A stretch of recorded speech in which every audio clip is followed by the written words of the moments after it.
Se tem um gênero de filme que talvez não faça tanto sucesso hoje em dia como já fez, é o faroeste. Que era lá o mocinho contra os índios, atirando em todo mundo, falando que essa cidade é pequena demais para nós dois. Empurrando as portas dos salões. Empurrando as portas dos salões. Tinha cowboy, fora da lei, aqueles cartazes com procurado, né? Que o meu cartaz ia ter que ser gigantesco por causa do tamanho da cabeça. Mas e se eu te falar que basicamente tudo que tava nesses filmes era uma grande mentira? Não acredito no que eu vi, não pode ser verdade isso que eu escutei agora. O Velho Oeste não era do jeito que eles vendiam no cinema. E tava muito longe disso. Muito afiado! E é desse período histórico que nós vamos falar hoje no Nerd Show.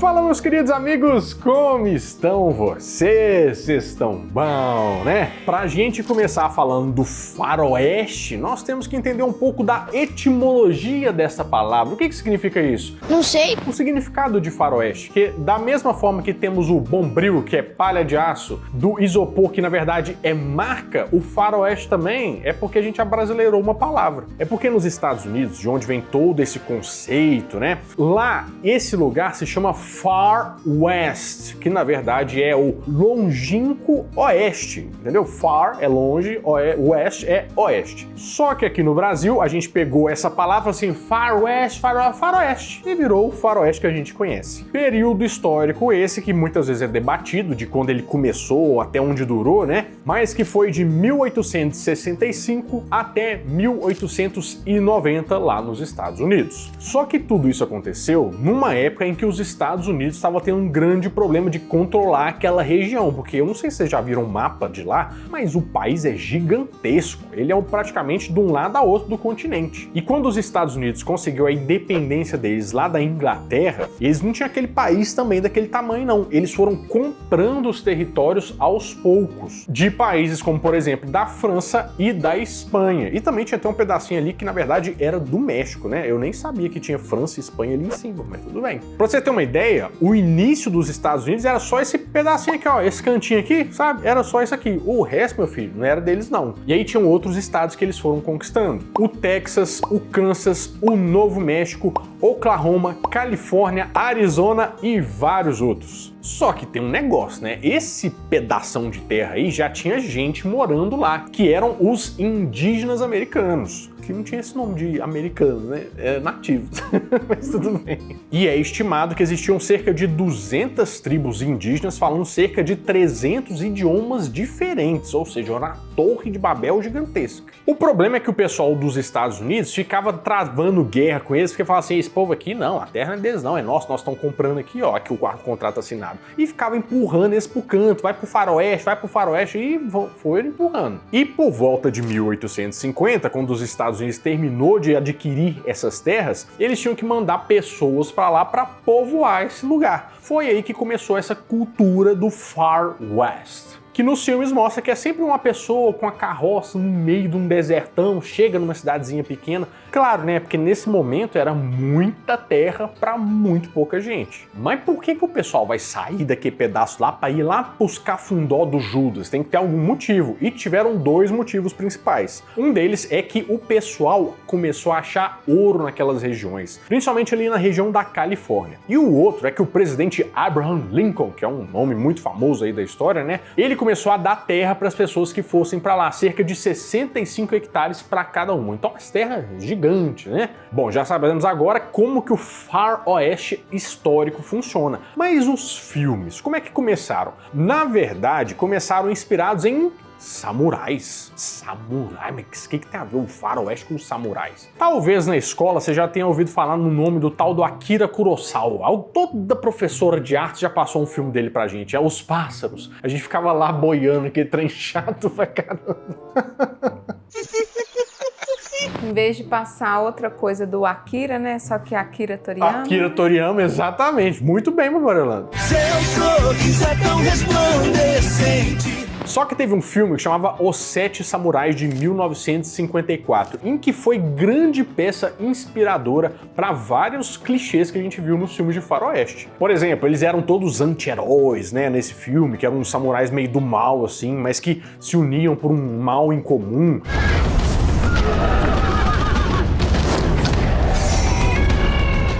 E também, sabe aquela cena de cavalo chegando no horizonte, assim? Isso aí é tiro e queda em todo filme de faroeste. Foi criado nesse filme aí, dos Sete Samurais. Mas agora sim, vão ver o que era uma mentira de verdade. Uma mentira de verdade, entendeu? Todo filme de faroeste que a gente tá vendo sempre chega assim um cara com aquelas estrelinhas na bota assim, ó. Como é que chama que é espora? E ele chega assim de lado e começa... E os dois vão pro meio da praça da cidade e ele levanta o chapéu dele e começa a atirar e pá, e vê quem que é o mais rápido e tal. E a gente pensa assim, esse lugar é uma violência absurda, você tá doido? Mas na verdade, isso não é tão verdade assim não. O quê? Era muito mais comum que as pessoas morressem tanto de velhice quanto de doenças lá no Velho Oeste. Não era tão violento assim, pra falar a verdade, não. Chocada. E os duelos também, eles eram muito diferentes do que a gente via nos filmes. Não tinha nada desse negócio meio, meu Deus, na cidade. A maioria dos duelos aconteciam dentro dos saloons, que nós já vamos falar mais pra frente aqui. E não era nada glamuroso, não. Na verdade, era, sabe aquela briga assim, o quê? Você tá falando da minha mãe? Ah, não, aí ele extrapolou. Mete a bala nele. Pá! E resolveu ali mesmo. E também eles eram muito menos frequentes do que você deve imaginar. Tinha um xerife chamado William Bat Masterson, e ele tem uma frase que explica muito bem isso aqui pra gente. Se você quer atingir o coração do seu oponente, mire na virilha. Por quê? Porque os cowboys, na verdade, eles não eram treinados nesse negócio, não. Eles eram ruins de mira pra caramba, sabe? Quem atirou em um dos vagabundos foi o próprio colega. E o motivo? Qual foi? Ou seja, aqueles caras que atiram na lata assim, pá, e fica... Não aconteceu aquilo lá, não. Pra você ter uma ideia, em números, o ano que tiveram mais duelos lá no Texas foi 1878. E foram 36 duelos, causando 50 mortes. A gripe matou muito mais que isso. Mas muito mais do que isso. Duelo mesmo não acontecia tanto com frequência. Inclusive, os duelos eram mais comuns quando tinha uma pessoa meio pega desprevenida de costas, sabe? O caso mais famoso, inclusive, é do Wild Bill Hickok. Você lembra do pica-pau que falava Bill Hickok? Era esse cara. Hickok. Que foi uma figura lendária do Velho Oeste que morreu jogando pôquer, só que tomou um tiro de costas. E diz a lenda, né, que quando ele faleceu, ele tinha as seguintes cartas na mão: um par de ases, um par de oitos e uma dama. E essas cartas ficaram conhecidas como a mão do homem morto. Outra coisa que é muito famosa no Velho Oeste, né, é a arma, né, o pá, ai. Ai. Mas arma não era qualquer pessoa que tinha, não. E mais, na verdade, tinha muito mais faca do que revólver, espingarda e qualquer outra. Tinham duas armas que eram muito comuns lá no Velho Oeste. Uma era o Colt 45, meio Super Neto, né? Que também era chamado de Peacemaker, ou o Fazedor de Paz. É, né? Meio estranho, mas tudo bem. Já para um alvo mais distante, tinha um rifle Winchester 73, que era um bonitão, assim, ó, cravejado e tal. Que também é bem Supernatural, Bem Supernatural. E o Colt 45 não tinha trava de segurança, esses negócios hoje. Então, para ele não disparar sozinho, o pessoal nem tava muito preparado para ficar atirando nos outros, porque deixava o tambor todo sem bala. Então, é que nem o Cavaleiro Zodíaco, sabe? Pera aí que eu já vou te atacar, você espera aí. 2 horas depois... Espera que já vai.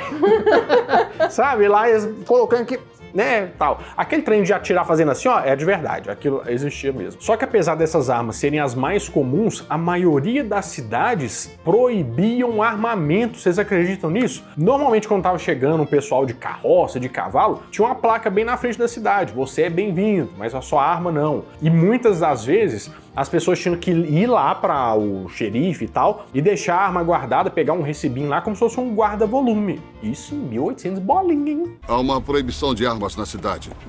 Deixem todas aqui. Podem pegar de volta quando saírem. Pra você ter uma ideia, hoje em dia é capaz de ter cidade americana que é muito mais armada do que a cidade do Velho Oeste. Olha só. E além disso, o pessoal que ainda andava com arma ficava com ela bem escondida. Nada daquele negócio, né? Olha só minhas armas, que não funcionava assim, não. Quando a gente fala de cidade do Velho Oeste, o que vem na sua cabeça, Brelando? Mazzaropi. O quê? Essa foi inesperada.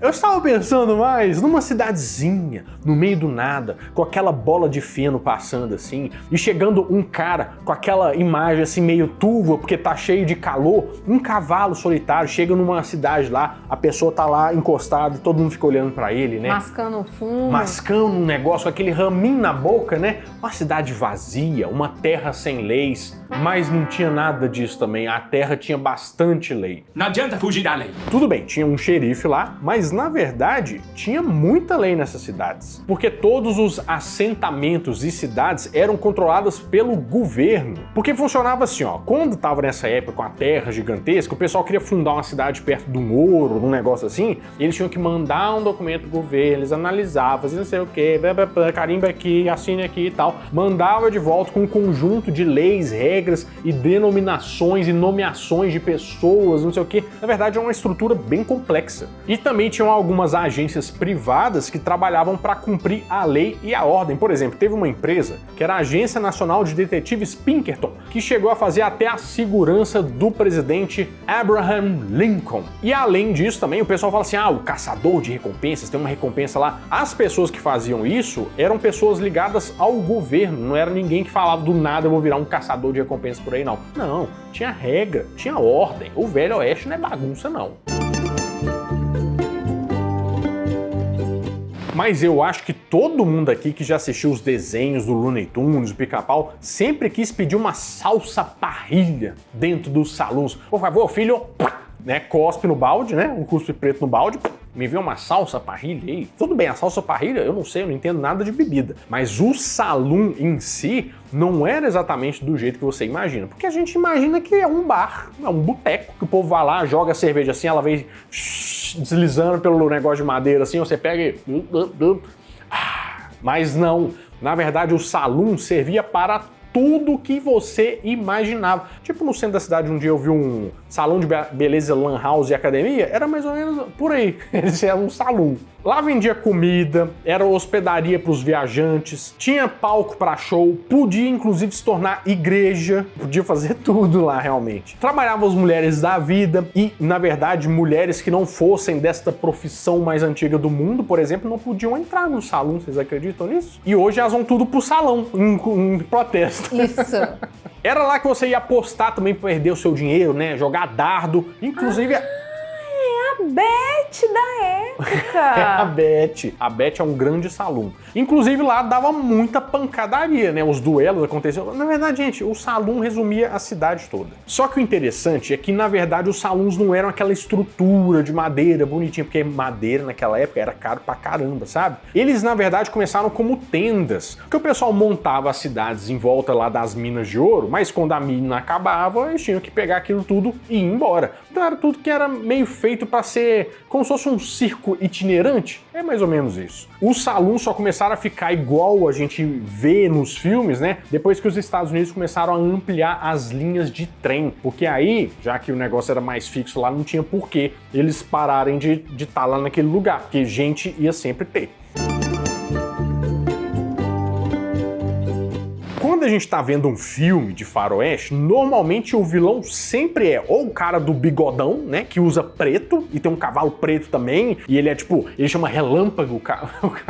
Vocês viram que eu tenho já uma ideia pronta pra fazer o próximo script, né, vou lançar aqui. Mas normalmente os índios sempre são taxados como selvagens, que atacam, que roubam e tal. Mas de verdade mesmo, eles eram grandes vítimas. O negócio é que aos poucos, enquanto eles foram enfrentando os cowboys, os índios começaram a aprender a andar de cavalo, usar arma, mas isso tudo não fazia parte deles, não. Mas pensa, você tá lá, né, com o seu chefe touro sentado na sua cabaninha indígena lá. Aí o pessoal começa a passar na sua terra, fazer ferrovia, roubar os bichos que estão andando por lá, atear fogo nos negócios. Uai, mas também não é bagunça, né? Não tem jeito. Eles não tinham chance e o exército americano começava a expulsar eles das terras dele. Deu uma bagunça danada. Inclusive o bisão, que era o principal animal que os índios caçavam lá naquela época, né? Ele foi quase à beira da extinção por causa do pessoal que chegou por lá. Inclusive o bisão era um animal que dava muita briga por lá, porque nessa época não tinha aquele negócio de pasto, uma cerca pra você deixar delimitada ali. Até podia ser construída uma cerca, né? Mas como eu falei pra você, a madeira era cara pra caramba. E foi em 1873 que foi inventado o arame farpado, que conseguia delimitar as terras, né? E você podia ter os seus bisãozes, é o plural de bisão, né? Faz de conta. Mais cercadinho ali e sem pular a cerca. Ai, meu Deus do céu, pra que eu faço isso?